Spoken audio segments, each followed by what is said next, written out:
They brought Naya to the square, tied and bruised, her eyes scanning the crowd until she found mine. I thought she was safe, that I had done enough to keep her hidden, but I was wrong.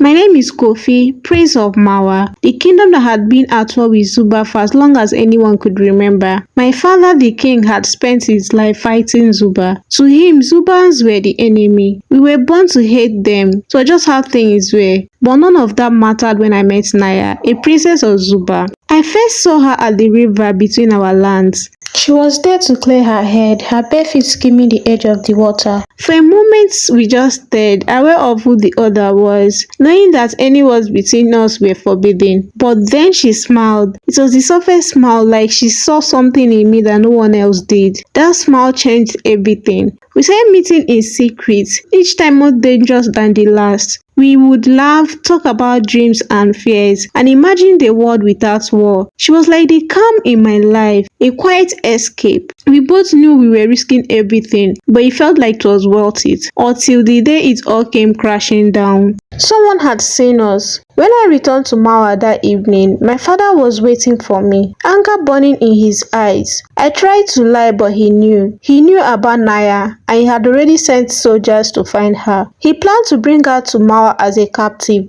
a warning to Zuba. I begged him to stop, but he didn't listen. "You are a fool, Kofi," he said. "You will betray your people, your family, for an enemy." Before I could do anything, the soldiers were back, dragging Naya through the village. Her face was bruised, her wrists raw from the ropes. They brought her to the village square, right in front of everyone. She saw me, her eyes full of pain and fear, and something else, a warning. I knew she had secrets she hadn't shared, things that could hurt both our kingdoms. The king stepped forward, his voice echoing through the square. "This girl is a spy, an enemy of Mawa, and she will face punishment." I pushed through the crowd, desperate to reach her to explain, but the soldiers blocked me. Naya looked at me, her lips forming a silent plea. Then she spoke, her voice steady but broken. "I only loved him. I only wanted peace." The crowd murmured, but my father was unmoved. He ordered her taken to the dungeons, promising a public execution the next morning. I felt helpless, trapped between loyalty to my kingdom and my love to Naya.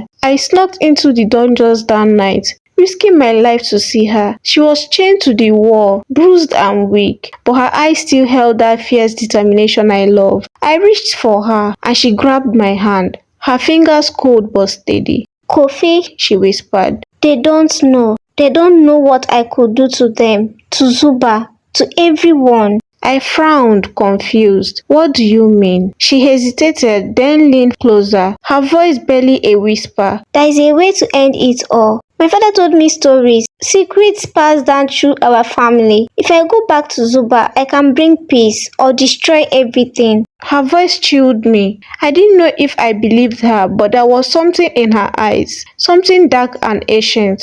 She wasn't just a girl from Zuba. She was something more, and that terrified me.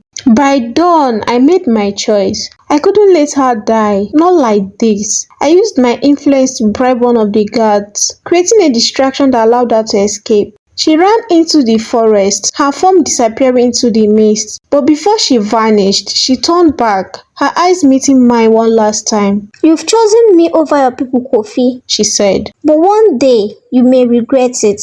Those words haunted me. I returned to the village square, pretending I knew nothing of her escape, hoping my father would believe she had somehow slipped through the guards. But he didn't. He suspected me, and our relationship was never the same. Weeks passed, then months. I waited for Naya, for any sign of her, but nothing came. Just silence. Until one day the drums of war sounded again. Zuba had attacked, stronger and more vicious than ever. Our villages were burned, our people taken captive. My father's rage grew, and he vowed to destroy Zuba completely. In the midst of the battle, I finally saw her again. Naya stood at the edge of the battlefield, her face hardened, a spear in her hand. She was no longer the girl I had loved at the river. She was a warrior, a leader. She looked at me with a gaze that was both familiar and foreign, a silent reminder of her warning. In the chaos, I reached her. We stood there, surrounded by the noise of the clashing swords and screams, caught between love and hate.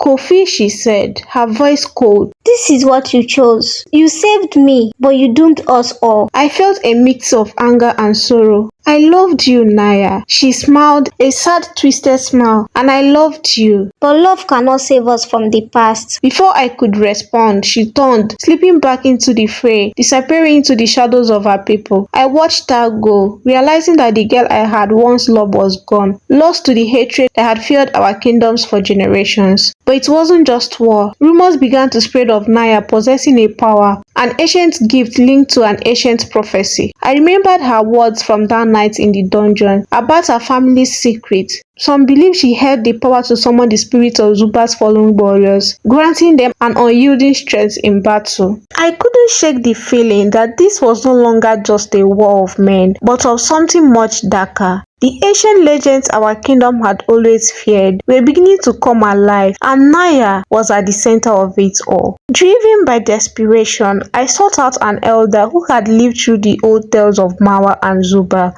The prophecy spoke of two lovers, one from each kingdom, whose union would either bring eternal peace or unleash a devastating curse, he said, his voice trembling. You and the Zuban girl, you are the lovers of the prophecy, and you have chosen to break the bond meant to unite the lands. What does that mean? I asked, my voice low and shaking. It means that by choosing love in secrecy, you have awakened the cause. And if you want to end this, you must find her again, not as a lover, but as a king ready to sacrifice. I wrote to Zuban Bota, not as a prince seeking a lover, but as a leader ready to negotiate peace. My journey was dangerous, and I encountered only hostility. Yet I pressed on, carrying the weight of a broken kingdom on my shoulder. When I arrived, Naya was waiting for me, her expression unreadable. You are here to surrender, she asked, a bitter smile playing on her lips. No, I replied, my voice steady. I'm here to end the curse, to save both our people. She looked at me, surprised, and something softened in her gaze. It's too late, Kofi. Too much blood had been shed. I took a step further, heart pounding. Then let it start with us. I offer myself in place of any more lives. I will lay down my crown if it means we can end this. Naya's face faltered, and for a moment I saw the girl by the river again. But then her expression hardened once more. It's not that simple, she said. The cause isn't just a matter of kings and crowns. It's the anger and hatred of generations. We both knew what had to be done. Standing there in the valley between our lands, we each cut our palms, letting our blood mingle on earth that had borne so much violence. It was a ritual, an ancient ceremony, and one that would demand a final personal prize.